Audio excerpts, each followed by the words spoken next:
On the day of your joint replacement surgery, you should plan to arrive at the hospital at your scheduled time. You should stop at the information desk at the main hospital entrance and check in with the attendant. They will let the same-day care center know that you have arrived. You will then be escorted to the same-day care center to complete admission and preparation for your surgery.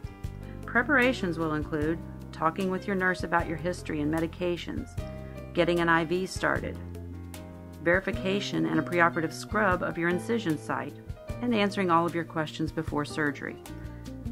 After admission, your anesthesiologist will speak with you regarding your medical history, medications, and the plan for anesthesia. And then you will head into surgery.